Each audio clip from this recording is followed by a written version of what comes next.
வணக்கம் தோழர்களே, நான் சுந்தரவள்ளி. மத்திய கிழக்கு நடக்கிற போர் வேற லெவல்ல வெறி பிடிச்சு ஆடுற போரா மாறி இருக்குங்க. ஈரான் மேல தொடுக்கப்பட்ட இஸ்ரேல் அமெரிக்காவின் போர் திசை திரும்பி இருக்கு. சல்லி சல்லியா இஸ்ரேல் நொறுக்கப்பட்டு இருக்கு. அமெரிக்கா பின்னங்கால் பிடரில் அடிக்க ஓடிக்கிட்டு இருக்கு.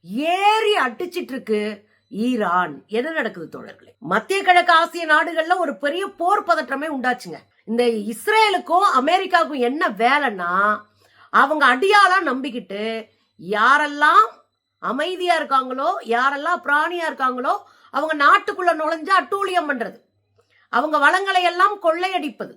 இது அவர்களுடைய 90ல இருந்து அவங்க பேட்டர்னே அதான்.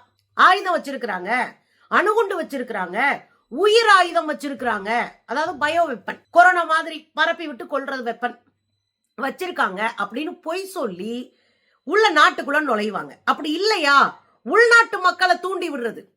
உள்நாட்டு மக்களை தூண்டி விட்டு அவங்கள போராட்டம் பண்ண வச்சு அவங்களுக்காக நாங்க இறங்கி அடிக்கிறோம்னு அடிச்சு ஒரு பொம்மை தலைவரை உருவாக்கி அவரை கீ கொடுத்து ஆட வைக்கிறது இவங்களுடைய வேலை. இதுக்கு சுத்தமா டம்முன்னு அடிமையா இருக்கிறவன் நம்முடைய ஐயா 56 இன்ச்சு மோடி. அவரெல்லாம் போருக்கு முன்னாடியே போய் சரண்டர் ஆயிட்டாரு. இந்த சூழ்நிலையில இந்த போரு இன்னும் கடுமையாக மாறி இருக்கிறது. முதல்ல ஈரான் என்ன பண்ணாங்க? சுத்து இருக்கிற கல்ஃப்ல இருக்கிற அமெரிக்காவினுடைய ஏவுகணை தளங்கள், அமெரிக்க படைத்தளங்கள் அத்தனையும் அடிச்சு நொறுக்குனாங்க. கல்ஃப் வளைகுடா நாடுகளில் இருக்கக்கூடிய அத்தனை அமெரிக்காவினுடைய தளங்கள் இருக்கும்ல, ராணுவ தளங்கள் பூரம் போட்டு முடிச்சாங்க. அமெரிக்க தளத்துல, ராணுவ தளத்துல இருக்கக்கூடிய கப்பலை உடைச்சாங்க. அங்க விமானங்களை அடிச்சு தாக்குனாங்க. அந்த ராணுவ தளமே செயல்பட முடியாத மாதிரி அடிச்சு நொறுக்கி காலி பண்ணாங்க. அதுல சிலது உள்ள விழுந்தது. அப்ப ஈரான் அறிவிச்சாங்க, இங்க பாருங்க, நாங்க மக்களுக்கு தொந்தரவு பண்ண மாட்டோம். அதே போல கல்ஃப் வளைகுடா நாடுகள் மீது அடிப்பது எங்கள் நோக்கம் இல்லை. உங்களை சாக்கா வச்சு உங்களை பயன்படுத்திக்கிட்டு உங்க நாட்டில ராணுவ தளங்களை அமைத்து அதன் மூலமாக எங்களை அடிச்சிட்டு இருக்க அமெரிக்கா. அப்படி அமெரிக்காவுக்கு நீங்க சொம்படிச்சீங்கன்னா தாக்குறத நாங்க தடுக்க முடியாதுன்னு ஒரு குண்டை தூக்கி போட்டாங்க. மிரண்டு போய் கிடக்கு கல்ஃப்ல. சில நாட்டுகளுடைய அரசர்கள், இளவரசர்கள்லாம் வெளிநாட்டுக்கு தப்பி போனதாகவும் தகவல் வருது. அது உறுதிப்பட்ட பிறகு அதை பத்தி முழுசா பேசுவோம். அப்ப சுத்தும் போட்ட அட்டியில அவன் மிரண்டு போய் நிக்கிறான். வேற லெவல் சம்பவம். இன்னைக்கு ரஷ்யா வெளிப்படையா அறிவிச்சிருக்குங்க. என்ன அறிவிச்சிருக்கிறாங்க? ஈரானுக்கு வலுவாக துணை நிற்போம், அவங்க ஜனநாயகத்தை பாதுகாக்கிறதுல நம்ம துணை நிக்கணும் அப்படின்னு வெளிப்படையா அறிவிச்சிருக்கு. இதேவே சீனாவும் அறிவிச்சிருக்கு, நாங்கள் ஈரான் பக்கத்தில் இருக்கிறோம், ஈரானுக்காக நாங்க ஸ்ட்ராங்கா நிப்போம் அப்படின்னு இருக்காங்க. இதை தாண்டி இங்க இருக்கிற நாடுகளுக்கான எண்ணெய்களையும் நாங்க கொடுக்க தயாரா இருக்கோம் அப்படின்னு ரஷ்யா அறிவிச்சிருக்கு. ஏன்னா இந்த போரால மிகப்பெரிய பின்னடைவை எல்லா நாடுகளும் சந்திக்கிறது. மத்திய கிழக்குல இருக்கிற ஆசிய நாடுகள் அத்தனையும் மொத்தமா காலி, கல்ஃப் நாடுகள் மொத்தமா காலி. இன்னும் 8 நாளைக்கு தான் உணவு இருக்குன்னு பேசிட்டு இருக்காங்க. நான் பின்னாடி வர்றேன். இதுக்கு இடையில தான் கமேனிய கொன்னாங்க இல்லையா? கமேனிய கொன்னா போர் முடிஞ்சிருச்சு நம்புச்சுங்க இந்த அமெரிக்காவும் இஸ்ரேலும். கமேனியவே கொன்னுட்டோம், அவ்வளவுதான் போர் முடிஞ்சிருச்சுன்னு. ஆனா அதுக்கப்புறம் தான் போர் வேகம் எடுத்தது. அடிச்சு தரமட்டமாக்குனாங்க. பயங்கர கொலவெறியா ஈரான் தாக்குதலை மேற்கொண்டது. இப்ப அவங்களுக்கு உச்சபட்ச தலைவரை தேர்ந்தெடுக்கணும். கமேனி மாதிரி யாரை தேர்ந்தெடுப்போம் அப்படின்னு யோசிக்கிறாங்க. இந்த இடத்துல ட்ரம்ப் உள்ள நுழைஞ்சுக்கிட்டு என்ன சொல்றாப்லனா, என்னுடைய அனுமதி இல்லாம அல்லது என்னுடைய கன்சல்டேஷன் இல்லாம நீங்க என்கிட்ட ஆலோசிக்காம நீங்க யாரையாவது தலைவரா தேர்ந்தெடுத்தால் அவரெல்லாம் உயிரோட இருக்க மாட்டாருன்னு மிரட்டுறாரு. இது என்னங்க இது? இது தனி சுதந்திர நாடு, இது தனி சுதந்திர குடியரசு. இங்க ஒரு தலைவரை தேர்ந்தெடுக்க அமெரிக்காக்காரங்கிட்ட போய் கை கட்டி நிக்கணுமா? இது என்ன நடக்குது இந்த உலகத்துல? இந்த நாட்டு மக்கள் விரும்புகிற ஒரு தலைவரை இந்த நாட்டுக்கு தேர்ந்தெடுப்பாங்க உச்சபட்ச தலைவரா. அவர் இந்த நாட்டுக்கே தலைவரா இருப்பாரு, மதத்துக்கும் அவர் தான் தலைவரா இருப்பாரு. அவரை தேர்ந்தெடுக்க ட்ரம்ப் மாதிரியான பச்சை குழந்தைங்களை பாலியல் துன்புறுத்தல் செய்து பாலியல் வல்லுறவு செய்த ஒரு கேடுகட்ட ஆளுகிட்ட போய் கேட்பானுங்களாம். இதை தாண்டி தான் கொல்லப்பட்ட கமேனி அவர்களுடைய மகன் முஸ்தபா கமேனியை உச்சபட்ச தலைவரா தேர்வு செஞ்சிருக்காங்க. உடனே பதறாங்க, எப்படி அவர் எப்படி உசுரோட இருக்காரு நாங்க பாப்போம் அப்படின்றாங்க. இப்போ ராட்சச வடிவத்தை எடுத்திருக்கிறது ஈரான். நீ என்னடா பண்ணுவ வாடா அப்படின்னு. அப்ப ஈரான் இருக்கிற ராணுவ புரட்சிகர ராணுவ படை, அவங்களுக்கு அந்த படைக்கு அதான் பேரு. இந்த ஈரான்ல இருக்கக்கூடிய புரட்சிகர ராணுவ படை என்ன பண்ணுதுன்னா ஒரு அறிவிப்பை செய்து, இதுவரை நீ பார்த்த மாதிரி நாங்க உட்கார்ந்து ஆடிட்டு இருக்க மாட்டோம், நாங்க ஆடுற ஆட்டத்துல நீ நிக்கவே முடியாதுன்னு சேர்த்து வச்ச குண்ட பூரா வெளியே கொண்டு வந்திருக்காங்க. ரொம்ப வருஷமா ஈரான் யாரோடு சண்டைக்கு போலங்க. பல 10 வருஷமா ஆயுதங்களை சேர்த்து சேர்த்து தயாரிக்கிறாங்க, புதுசா உருவாக்குறாங்க, புதுசா கண்டுபிடிக்கிறாங்க, எல்லாத்தையும் சேர்த்து வச்சிருக்காங்க. அவங்க நாட்டுக்கு ஆயிரக்கணக்கில் கிடக்கு ஏவுகணைகளே, அதுவும் இதுவும். எந்த நாட்டு கூடயும் போய் வம்பளுக்கல, சேட்டை பண்ணல, எதுவும் செய்யல. ஆனா ஆய்வு பண்ணி எல்லா கருவிகளையும் தயார் பண்ணி ரெடியா வச்சிருக்காங்க. ஆனா அமெரிக்கா அப்படி இல்லை. அமெரிக்கா ஆயுதங்களை விக்கிற ஒரு நாடு. பென்டகன்ல ஆயுதங்களை தயாரிச்சு விற்கும் அமெரிக்கா. அதனால அமெரிக்காவில் 10 நாள் போருக்கு மேல ராணுவத்துக்கிட்ட கையில எந்த ஆயுதமுமே கிடையாது. இது ஒரு வாரத்துக்கு முன்னாடியே அறிவிச்சிச்சு அமெரிக்கா. அப்படி இருக்கும்போது இவங்க கையில அவ்வளவு ஆயுதம் இருக்கு, எடுத்து அடிப்பாங்க. அதுல இப்ப என்னன்னா விஸ்வரூபமா ஒரு ஆயுதத்தை பயன்படுத்துறாங்க. பத்தாக் 1, பத்தாக் 2 அப்படின்னு ஒரு ஆயுதம். இது என்னன்னா சூப்பர் சோனிக் ஆயுதம், சூப்பர் சோனிக் செட்டு. அப்படியே டப்புன்னு போய் வெடிக்கும். எப்படி வேகமா போகும்? அதுக்கு வேகமா போறதுக்கு அளவுகோல் என்ன? இப்படி ஒரு நொடி போட்டீங்கன்னு வச்சுக்கோங்க, 5.5 கிலோமீட்டர் தாண்டிடும் சிங்கிள் நொடியில. அப்ப எவ்வளவு வேகமா போகுது பாருங்களேன்.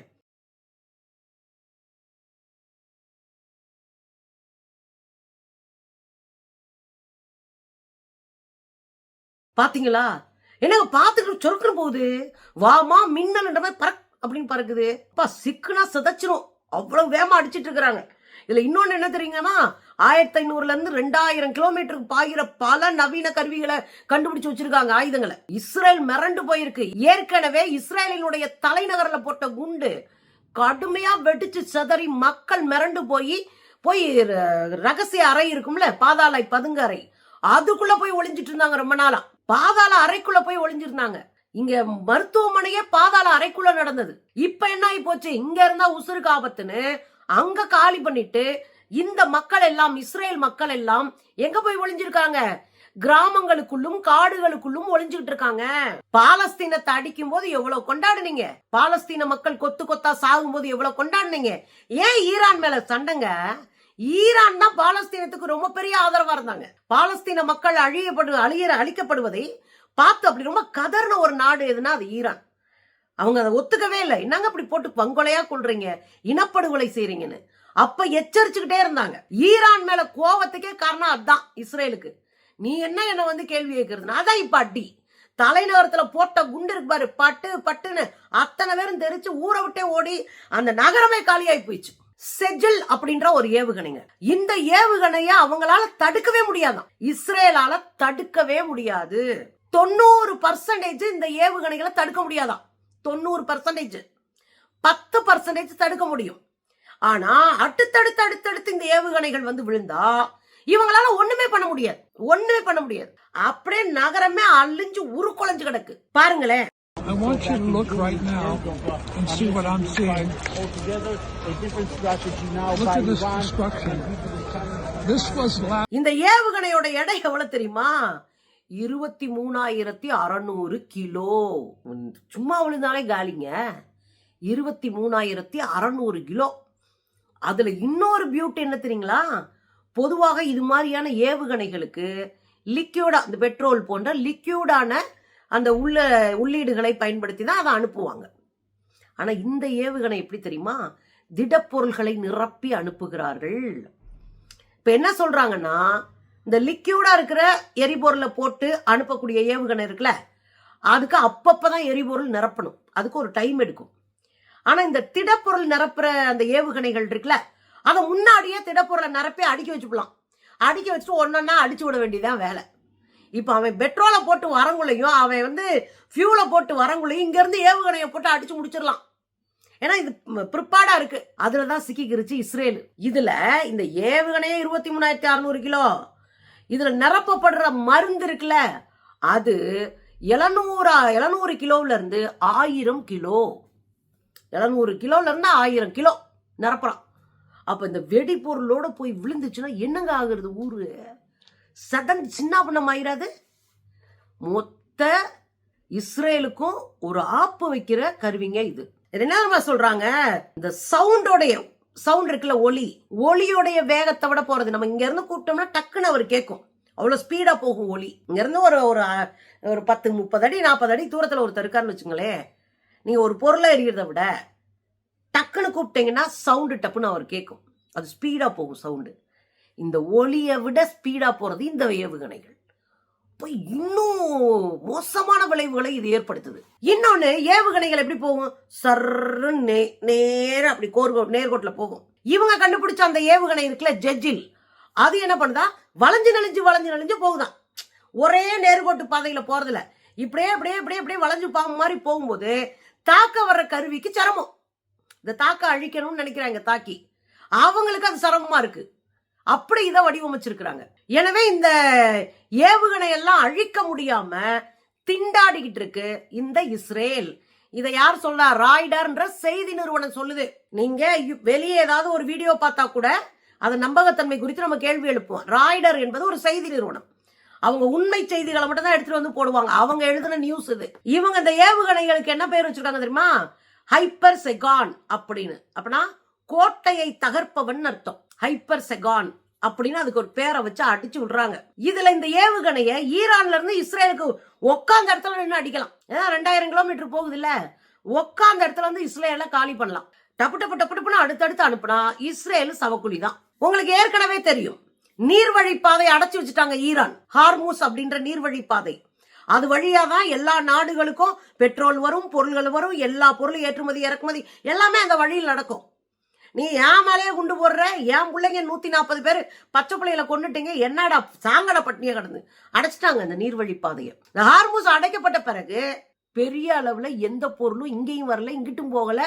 பெட்ரோல் விலை, டீசல் விலை எல்லாம் எகிரி போச்சு. நமக்கு கேஸ் சிலிண்டர் இல்லை. நாளைக்கு அதை டீடைல்டா பேசுறேன் காலையில. இங்க பெரிய பிரச்சனை வரப்போகுது நமக்கு. துபாயில இன்னும் 7 நாளுக்கு தான் சாப்பாடே இருக்குமா, உணவு இருக்குமா.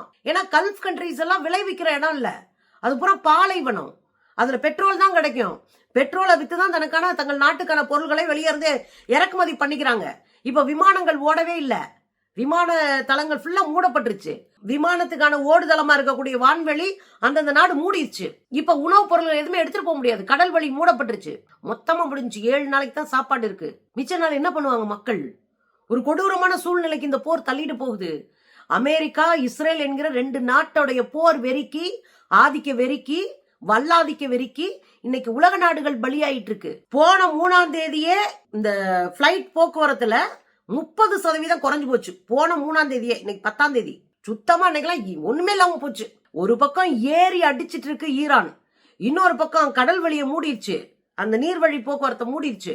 போட்டு எல்லா விமான நிலையங்களும் அடிச்சு நொறுக்கி விட்டுருச்சு, எவனும் போக முடியாது. இப்போ என்ன நடக்கும்னே தெரியாம கைய பறிச்சுட்டு உலக நாடுகள் உட்கார்ந்துட்டு இருக்கு. பெட்ரோல் இல்ல, டீசல் இல்ல, கச்சா எண்ணெய் 40% வரைக்கும் உயர்ந்துருச்சுன்றாங்க. 30% உயர்ந்து போச்சு. அது கிடைக்கவே இல்லாதான் மேட்ரு. அமெரிக்காக்காரன் காலில் விழுந்து நாம ரஷ்யா கடை வாங்குறத விட்டோம், இன்னைக்கு தெருவில் நிக்கிறோம். இப்படி எதுவுமே இல்லாமல் போருக்கு தொடர்பே இல்லாத நாடுகள் சோத்துக்கு பஞ்சமா விலைவாசி ஏறி போய் நாக்கு தள்ளி போய் கிடக்கும் தோழர்களே. ஒரு பக்கம் ஈரான் இறங்கி அடிச்சு அமெரிக்காவை ஓட விட்டுருக்கு. அமெரிக்காவினுடைய கப்பல் வந்துட்டு பாதி வழியில ரிட்டர்ன் அடிச்சு ஓடி இருக்கு. எதுக்குடா ஒம்பு அப்படின்னு. இந்த பக்கம் பாத்தீங்கன்னா உள்ளுக்குள்ள போட்டு தலைநகரவே துவம்சம் பண்ணி விட்டுருச்சு ஈரான். முடிஞ்சிச்சு. ஆடினவன் பூரா அட்டங்கி போய் உட்கார்ந்து இருக்கிறான். திரும்பவும் சொல்றோம், எந்த போரும் மக்களுக்கு நன்மை பயக்காது. அன்பையும் அரவணைப்பையும் சகோதரத்துவத்தையும் நல்லிணக்கத்தையும் போதிக்காத எதுவுமே மக்களுக்கு எதிரானது. அதைத்தான் நம்ம இப்ப பார்த்துட்டு இருக்கிறோம். சும்மா இருந்த ஒரு நாட்டில் இருக்கிற குழந்தைங்களை கொன்று, தலைவர்களை கொன்று, பழி எடுத்து இப்ப திரும்ப அடிக்கிறாங்க. நாங்க சாக தயாரா இருக்கோயா, எங்களுக்கு 6 மாசத்துக்கு போராட எங்களுக்கு ஆயுதங்கள் இருக்கு, நாங்க பாத்துக்கிறோம்னு அறிவிச்சிருக்கு ஈரான். செத்தங்கடா.